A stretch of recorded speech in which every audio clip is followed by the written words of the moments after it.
Welcome to the Health Trip Podcast. My name is Jill Foose. I'm a functional medicine and integrative nutrition health coach. I created this podcast to bring you along as we travel down intriguing, science-packed roads, debunking old medical paradigms and perusing new innovative therapies and modalities with the finest functional medicine doctors, practitioners, and like-minded biohackers while living our best life. Enjoy the show.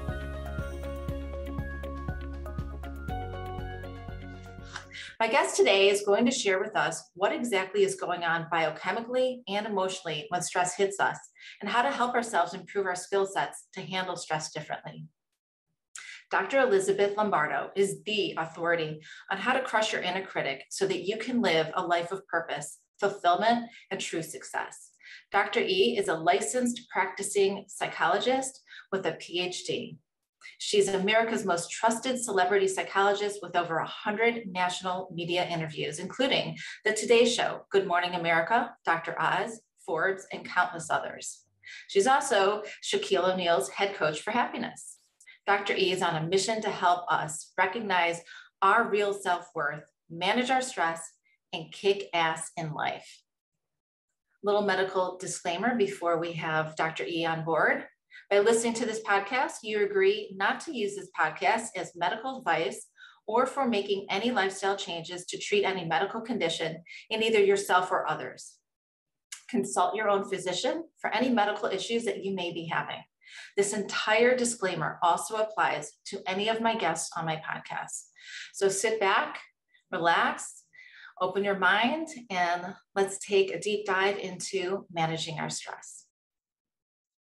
Hi, Dr. E. Welcome to the Health Trip Podcast. Thanks so much for having me.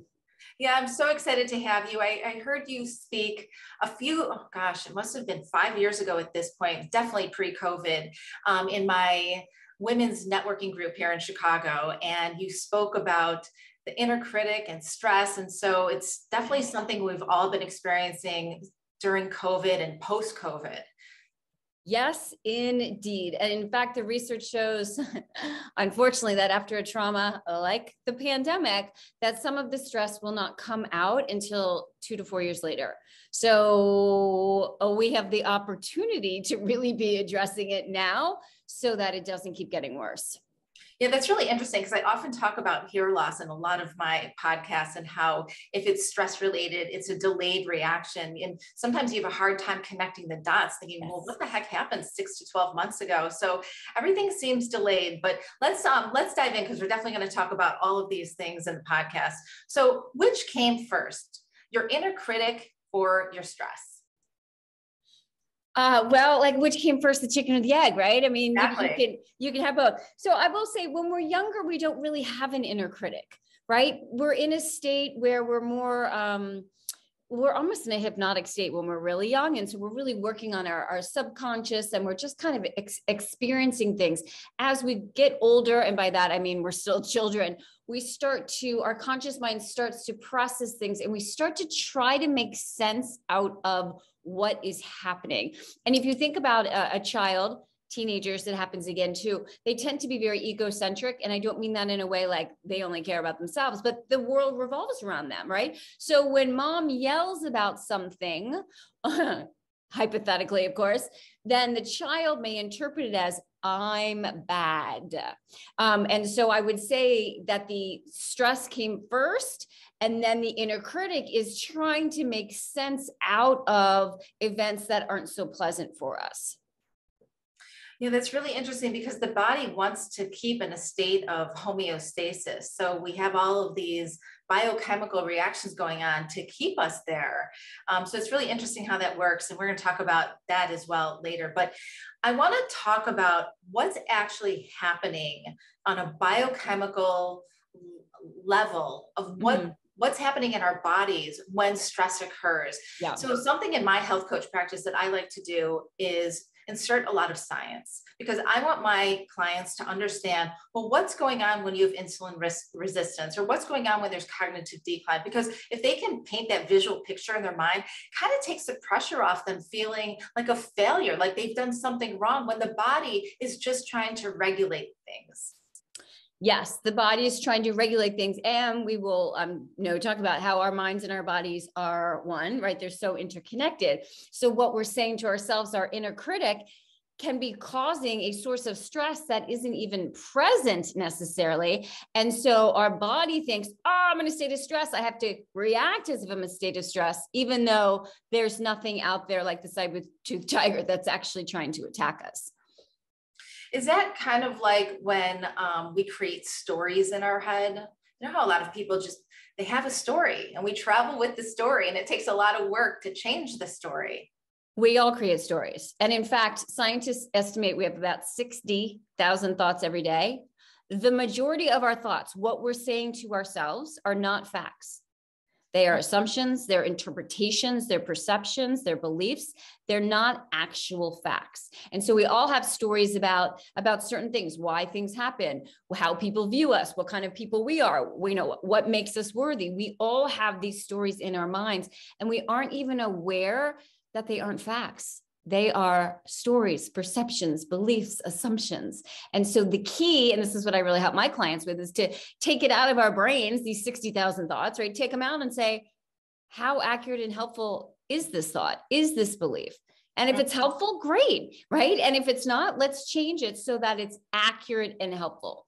Accurate and helpful. I always say, I'm not trying to implant thoughts like, I'm the best thing in the world, and I have no problems. Like, that's not realistic, right? So that's not accurate. But figuring out and making sure our thoughts are accurate and helpful is truly, it's just life-changing in terms of whether we're talking about our physical health, our emotional well-being, our mental ability to focus, our relationships, everything, work, everything. So there's these two systems going on in our body. We've got the parasympathetic and the sympathetic nervous system, part of the autonomic nervous system. Yep. How, and then we also have the HPA axis. How is all of that connected? What is going on that's causing us to have that fear of the saber-toothed tiger chasing us? Because I want to explain what that is, just on a basic level, Yep. so that when we dive into why stress causes us to store fat and other things to happen, we can sort of piece that together. Yeah. So our autonomic nervous system is just the automatic, right? It's part of the peripheral nervous system, as opposed to the somatic, which allows me to move my body, right? My kids would be like, "Don't do that, Mom." So we have this autonomic, and then the autonomic, as you said, is parasympathetic, which tends to be the relaxing part of it, and then the sympathetic, which is the arousal. And when I say arousal, that's a psychological term and has other implications in our society, but basically the stress. And so our autonomic nervous system can either bring us down and have us be in a more relaxed state, or it can elevate our level of stress. And when it elevates our level of stress, that's when we release different biochemicals. So the HPA axis is the hypothalamus, the pituitary, and the adrenal, that when we experience stress, there's a whole cascade of events that happen. But basically what happens is we go into a stress state. And so certain biochemical changes happen in our body. And these biochemical changes were super helpful in cave times, right? So if you think of our cave ancestors, if they experienced a stress, what might that be? Let's say they heard a rustling in the bush, right? They hear rustling in the bush and they thought, it's probably nothing. They may not live another day. Instead, they go into a stress response. I have to address this. And immediately things happen within our bodies to prepare us for that, right? So for example, blood goes away from our gut because this is not the time to digest food. And it goes into our extremities, like our legs and our hearts, so we can run or we can fight or flight.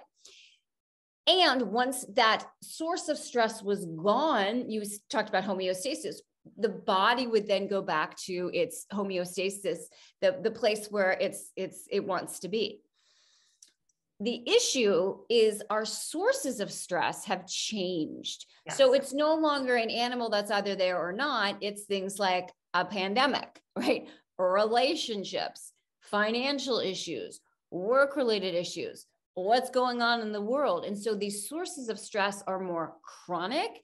And so our bodies have really not adapted very well to chronic stress. And so it stays in this place of extra cortisol and all these other things that happen, which can then interfere again with every facet of our lives. Right. And one of those facets of our lives is weight gain. So think about all the people during COVID. Like I would say the average weight gain, I think I read it somewhere that it's 30 pounds. I can tell you that a lot of my clients, my newer clients who have come out of the pandemic have gained anywhere from, 20 to 40 pounds, and a complete, pivot in their lifestyle, and has such daily negative implications on them. So how does all of this chronic stress, this high cortisol, how does that correlate with weight gain? So I like to think of their different facets of why when we're stressed out, we tend to gain weight, right? One is behavioral. Mm-hmm. Like how many people reach for a fresh garden salad when they are stressed out? Right? No, it's comfort food, which can include alcohol, which, booze, of course, is, drinking sugar. So some of it is behavioral. Some of it is biological in terms of, I'm going to start with not the cortisol, but the sleep. So when we're stressed out, what happens? We're less likely to sleep. Lack of sleep deprivation leads to weight gain and increased appetite. Another component of this. And then the third one is what you're talking about in terms of the cortisol, right? And the stress hormones that are going through our body. So again, think about when you're running away from, that saber-toothed tiger. And by the way, I don't know why we always talk about saber-toothed tigers. I don't know that humans ever actually involved were saber-toothed tigers. But anyway, when we run away from that tiger or whatever it is that's chasing us, that cortisol helps motivate our bodies, right? Stimulate our bodies to get out of there. Again, we don't need to digest food then, so we're not processing food, but it does lay fat cells in our belly. And so, again, biologically, there's a lot that's going on too. So, that's why, and I know this, stress management it is absolutely vital to be a key component when it comes to changing your lifestyle in terms of healthy living, whether you're trying to, lose weight or just have a healthier body. We have to address our stress in effective ways in order for our bodies to be healthier. I absolutely agree. And part of that equation is getting the foundations of a healthy lifestyle, including the stress management together, meaning your optimal nutrition, your optimal exercise, your optimal sleep. And that equation is different for everybody, but we're going to be thrown curveballs in life, and we're not going to know they're coming. But when they come, if we have that foundation, I promise you, it's going to be a lot easier to get through them. I'll give an example, raise my hand. It's only two of us. I'll give an example for my own life. And I don't know that if you know this, maybe you do, but my husband has ALS. Yeah. So for 5 years, he's been trached, which means it's a hole in his neck. He's on a ventilator, feeding tube, completely paralyzed. Now he can't speak. He requires 24/7 care. You want to talk about stress? He was in the hospital for 90 days in the ICU. And now he's been home for 5 years, requiring 24/7 care. Luckily, I knew before what I need, and I need sleep, because I am not a good person not to get sleep. I need exercise and I need meditation. And would I benefit from having other things? Absolutely. But those three things are absolutely foundational for me. So even when he was in the hospital and it took me about 2 hours to get to the hospital every day, each way, I still exercised, meditated, and got my sleep. Even now, as we live in an ICU, basically, he's got all the beeps and everything. Even now, I exercise, I meditate, I get my sleep. Am I perfect all the time? Heck no. Is my meditation sometimes 5 minutes? Absolutely. And I still work towards what I know I need. And like you said, and I love that, each person is different. Each person is different in terms of what's going to work for stress management. Each person's different in terms of, for example, what kinds of exercises are better for them, how much sleep they need, all of that. Yeah. And how about the fact that you are able to do those things because you need them, and you're caring for your children and your husband, but you also have put yourself at the top of the pyramid. It's like the analogy on the airplane. If there's trouble on the airplane and the airbags come out, you have to put yours on first. And that is such a hard thing for so many people to do. Yes. They feel they have all these responsibilities around them, and so they'll just deal with themselves later. And later could mean, really negative things down the road for that person. So absolutely. Absolutely. And, you know, I do it for me. I also do it because I'm a mom and I have 2 daughters, and I want them to know that they have got to prioritize their health, because it is easy to say, I'll put it on the back burner, but that's not who I want them to be. Right. When they grow up. And so I need to model the behavior that I want them to have. And sometimes I will say, sometimes remembering that they're watching can be helpful in, you know, engaging in activities that I know are healthy for me. Sometimes knowing that they're watching, that this can impact them too, can be helpful. Yeah, absolutely. So you've recently written a book, Being in the Red Zone. No. Get out of the red zone. Out of the red zone. You're already in the red zone. Yes. We got to get out of the red zone. zone. Transform your stress and optimize true success. Yes.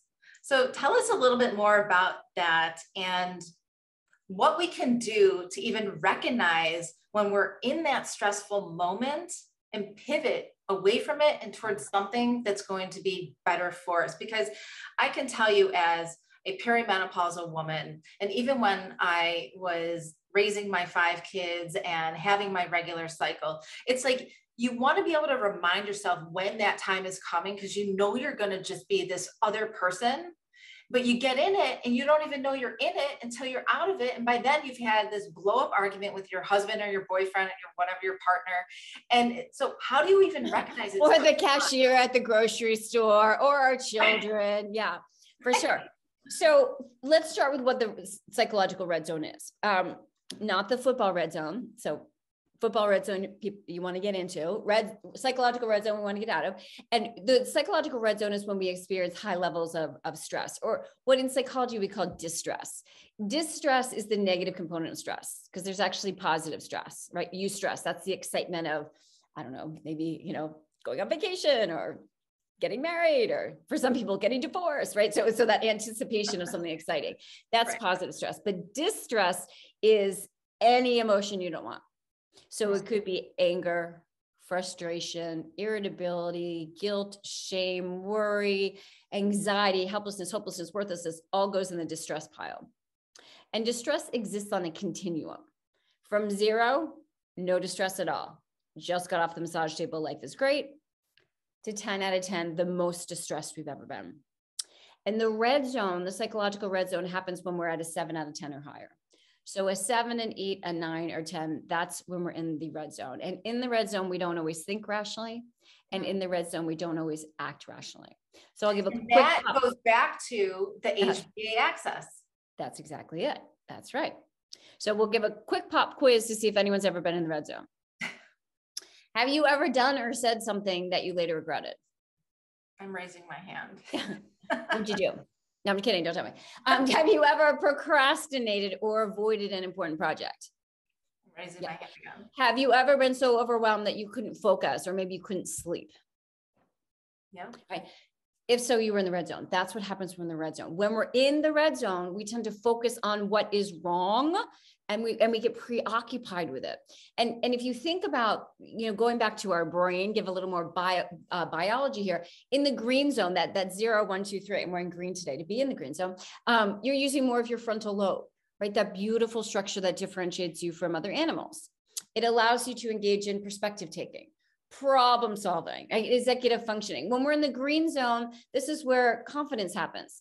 I'm not perfect, but I like myself, right? When we're in the green zone, that's where resilience takes place. Times are tough and I can handle it, right? When we're in the green zone, this is where we're like, you know what? I'd like to lose some weight. I can do it. As we go up on the scale though, our focus narrows. So that when we get into the red zone, the 7, the 8, the 9, or the 10, we're focusing almost exclusively on the negatives, what's wrong. And we tend to be stuck in that problem.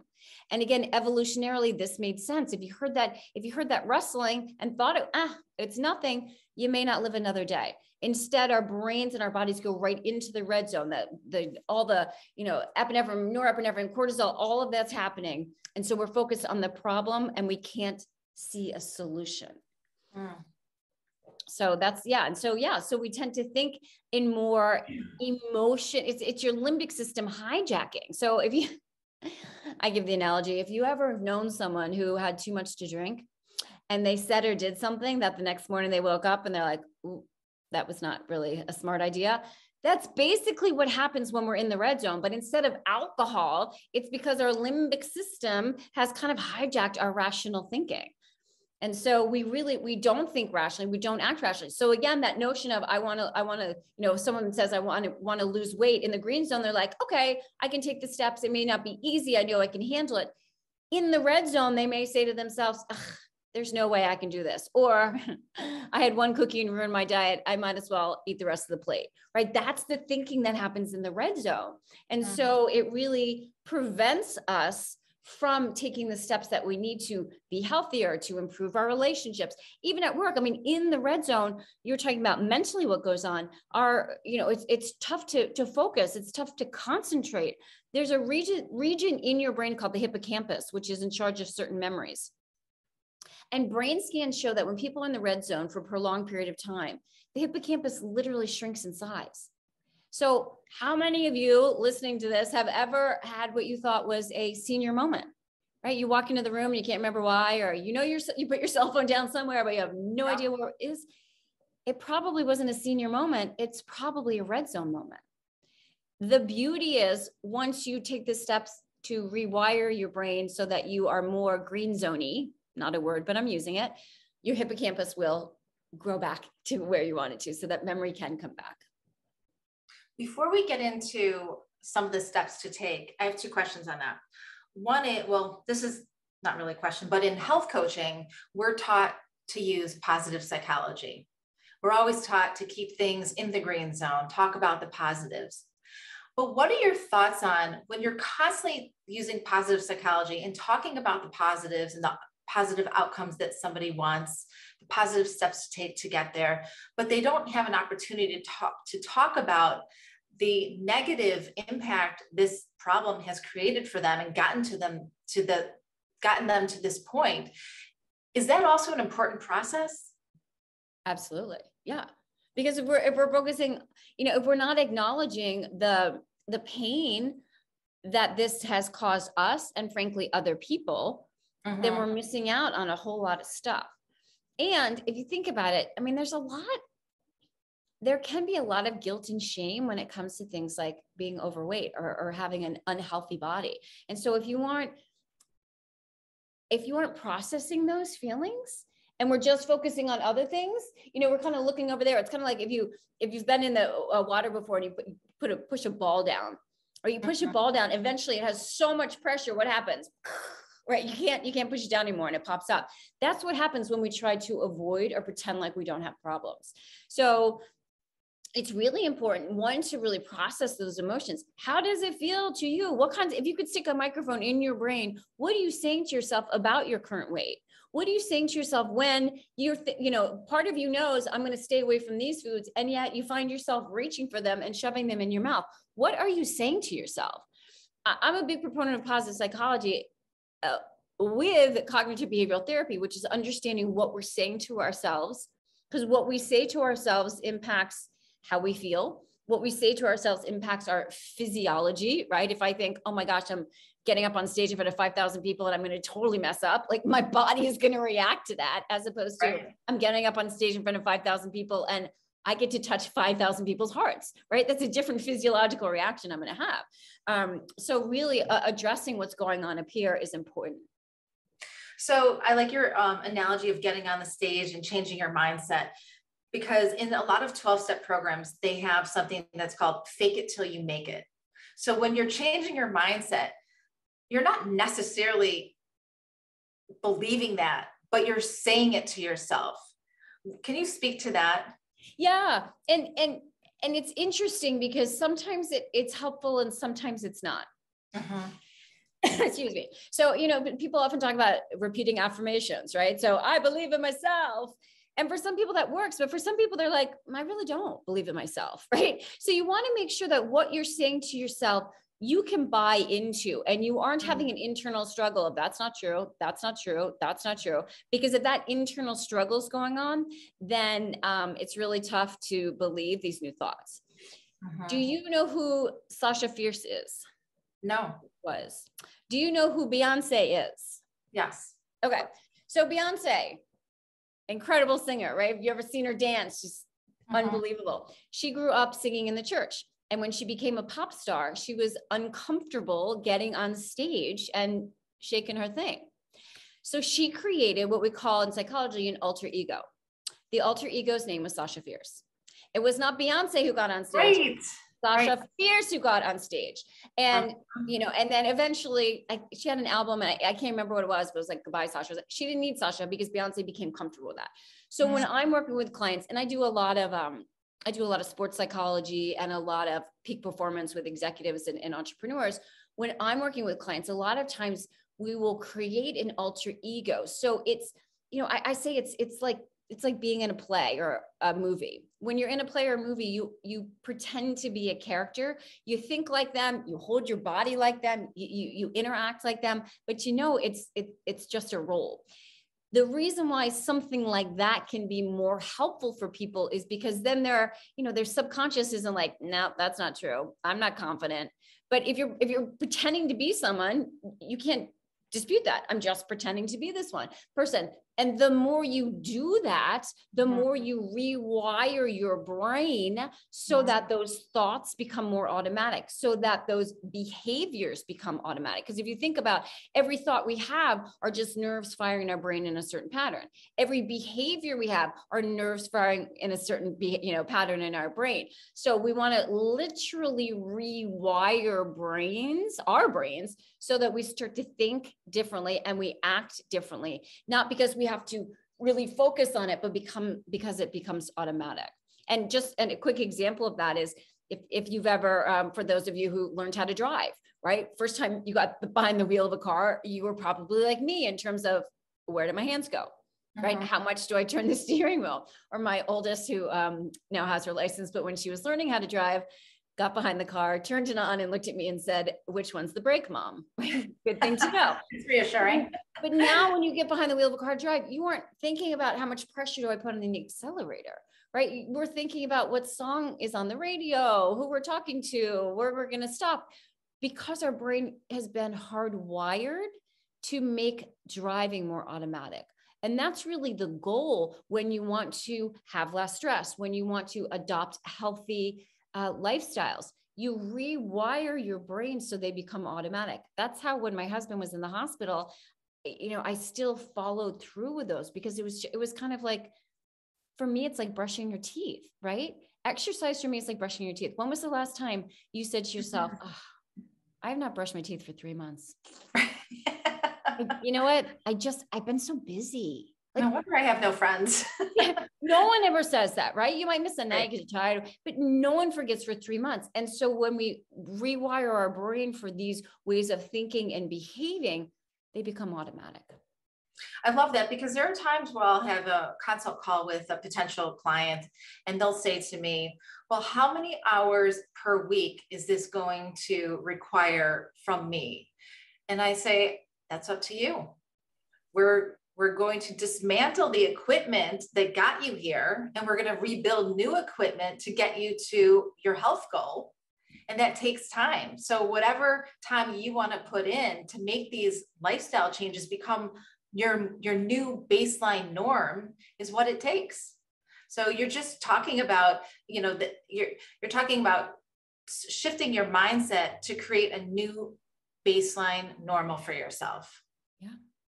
And painting the picture of what will it be like when you have a body that looks the way you want it to, that functions the way you want, when you can go out and eat things and your stomach doesn't react to whatever food it is. Right. What will that be like? And paint that picture, because if it's strong enough, people will do 24/7 to address it. Yeah.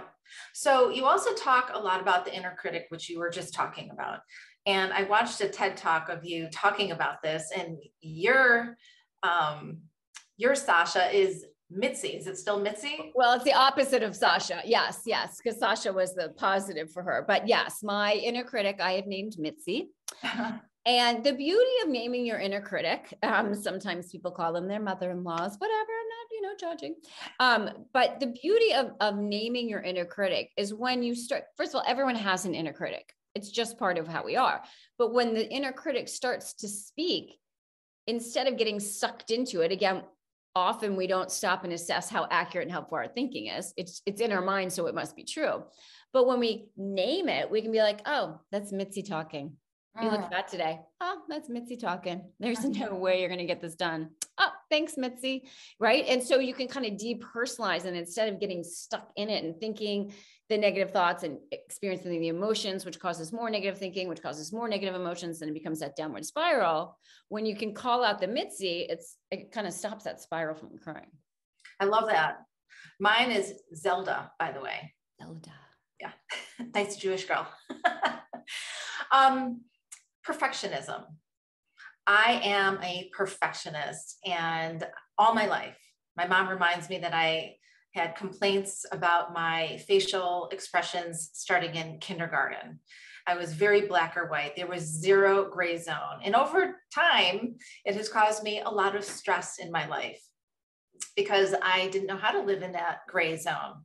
And so I'm just starting at, midlife to figure that all out. But talk about perfectionism and how that can really cause us a lot of stress. Yes. So perfectionism, the way that I define it, is an all or nothing thinking.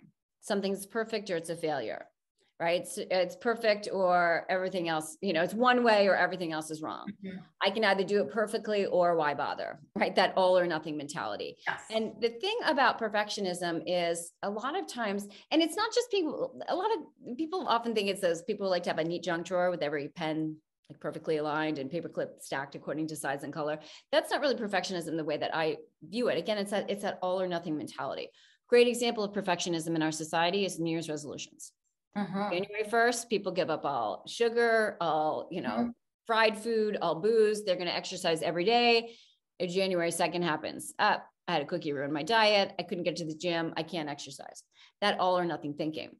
And the thing about a perfectionist is not only is it all or nothing thinking in a particular area, but then we tend to generalize it, right? I made one mistake, so it's a failure. But then a perfectionist takes it one step further. If it's a failure, then I'm a failure. Mm-hmm. And that's why if you tell a perfectionist doesn't have to be perfect, they'll say, I know. Yeah. And deep down, they'll be like, yeah, it does. And that's why, because they equate their worth with that one thing that's perfect or a failure. So my name is Elizabeth, and I'm a recovering perfectionist. I thought my perfectionism was what propelled me to be success, right? I stressed out a lot. I got good grades in school, all that. But what I realized, and of course it took me becoming a parent and realizing that my perfectionism was rubbing off on my children, where I was like, whoa, like it was fine that it was causing tension with my husband. He can deal with it. But when I saw it on my kids, I'm like, I got to stop. And so I came up with this concept called better than perfect.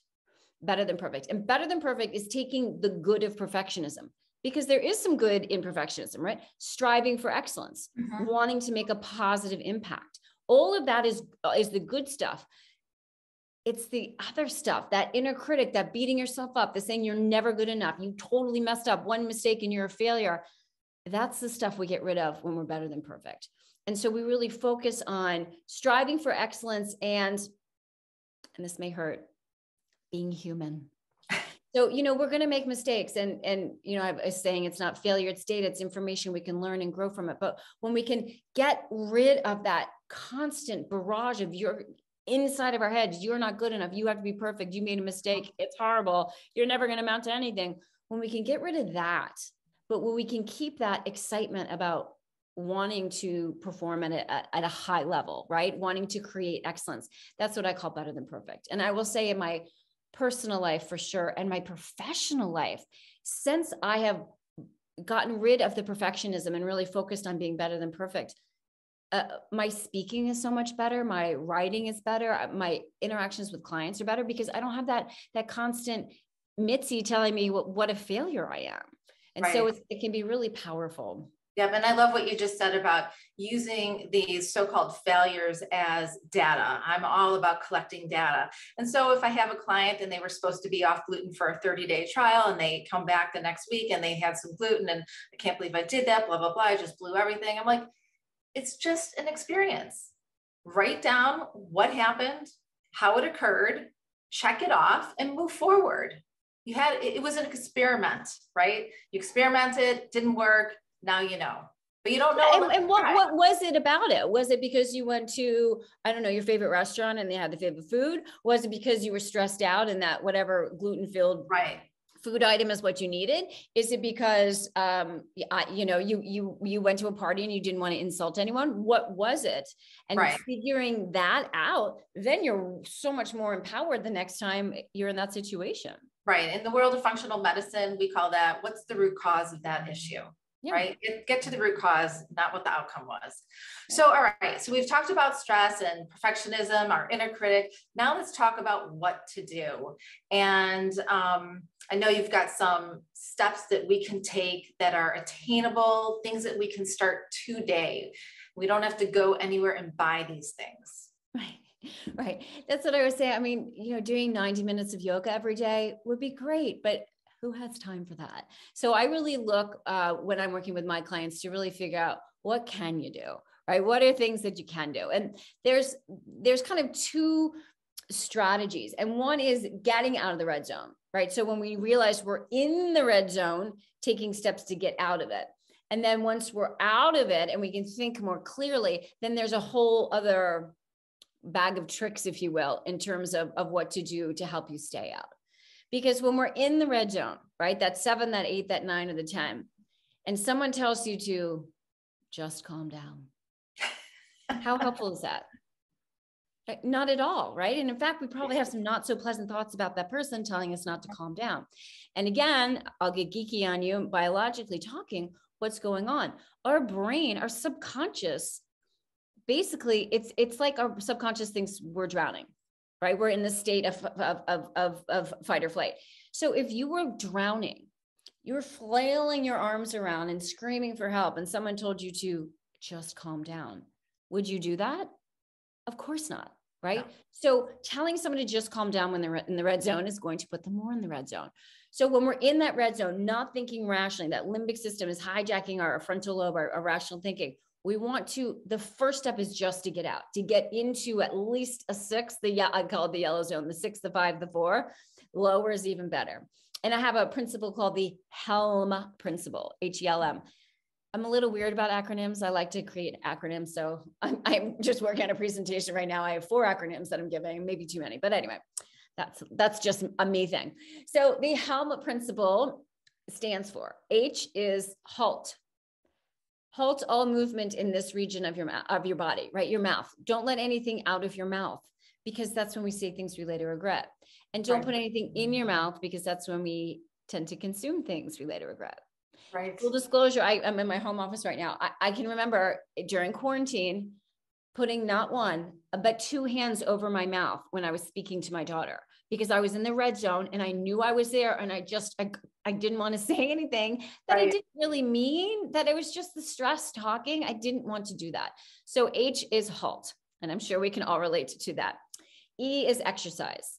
Now, when I say exercise, I don't mean you have to go to the gym. I mean, move your body in any way. Yeah. Jump on the bed. Do a couple of minutes of push-ups, sit-ups, squats, go for a walk, run up a flight of stairs. What that does is it releases biochemicals in our body, right? Which hinder the stress response and allow us to get out of that red zone. And in fact, the other day I was working with a client who was just crying. She was so overwhelmed, complete red zone. So I said, what's your favorite song? She's a teenager, by the way. I said, what's your favorite song? So she told me her favorite song. I said, I could play it right now, because, teens always have their phones, their music right there. So she hits play. We're on a Zoom call and I'm in here dancing around. She's where she is dancing around. And that brings us to M, which is music. But just that movement helped her get out of the red zone. And she was laughing by the end of it because, well, I'm sure it wasn't because of my dancing, but something was funny to her. So exercise, moving your body. L is laughter, right? Laughter is such great medicine. When my teenager is being a little teenagery, sometimes I'll excuse myself, because in our household, we talk about the red zone, and I'll say, feel like I'm getting in the red zone. Let me take a break. I'll come into my office. I'll watch a YouTube video, SNL skit. I'll laugh, feel happier. my distress is lower, then I can go be the mom I want to be. So L is laughter, and then M is music. Music, even if you don't dance, music can be so powerful on our emotions, right? I'm sure you've heard a song that you hadn't heard in years, even decades, and it brings you right back to that time. So I recommend my clients keep a Get Out of the Red Zone playlist.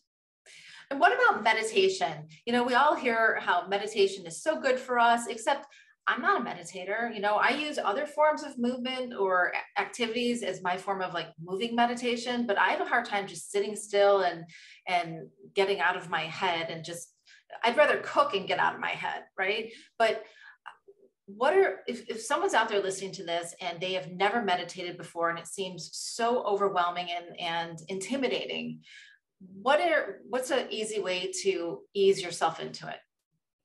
Yeah. So a couple of things. It's funny though. I was on a show, like the first time we were able to go back into studio, and I didn't give meditation as an example of how to have less stress. And they're like, thank you so much for not saying that, because everyone says meditate. So here's a couple of things about meditation.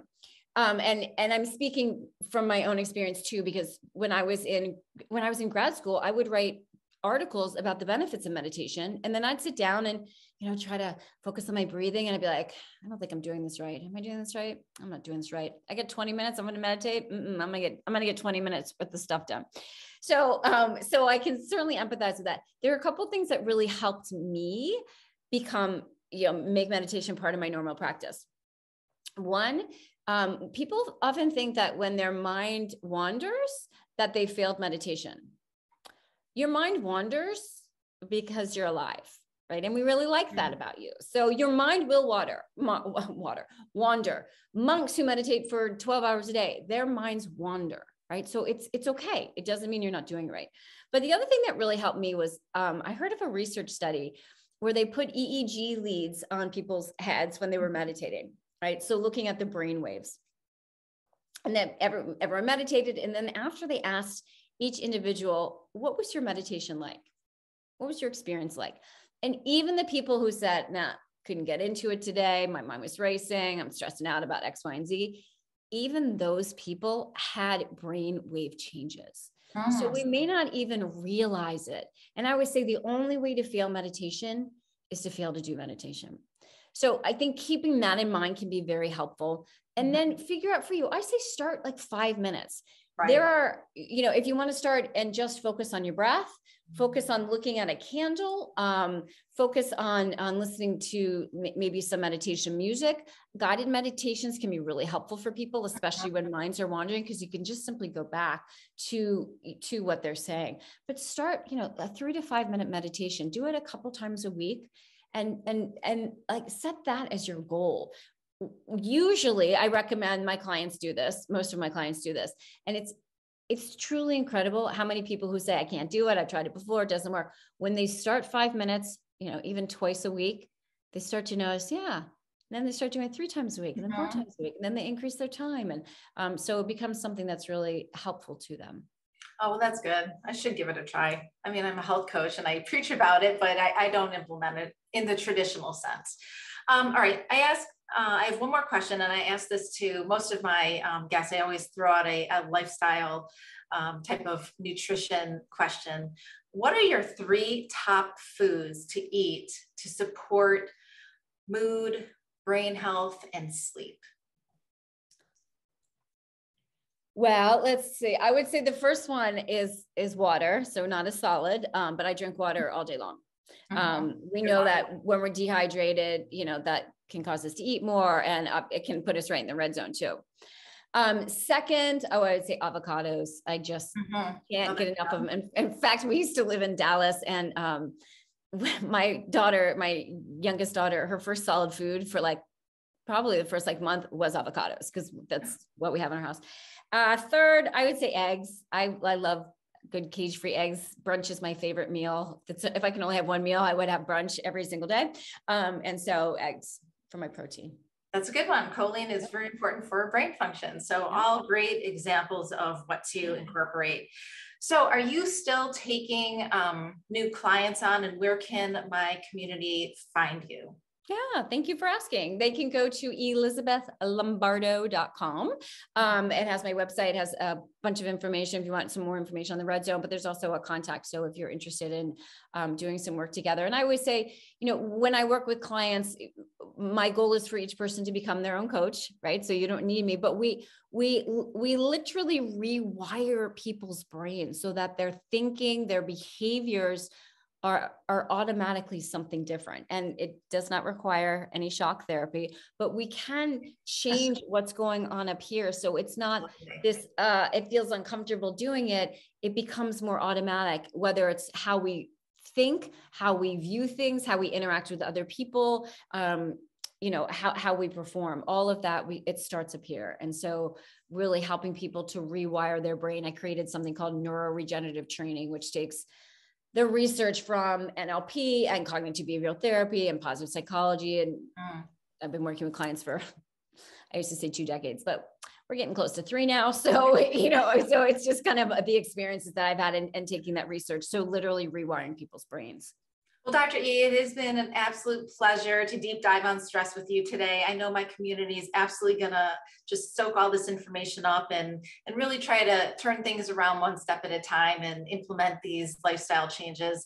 I'm going to list where you can find Dr. E in the show notes, including a link to all of her books that she has written that are on Amazon and all of her social media, which I follow you, and your YouTube I think is amazing. I love the little snippets during the day. If I'm feeling a little low, I go on, look. And so instead of the laugh, I go on and get a little bit of brain help from you.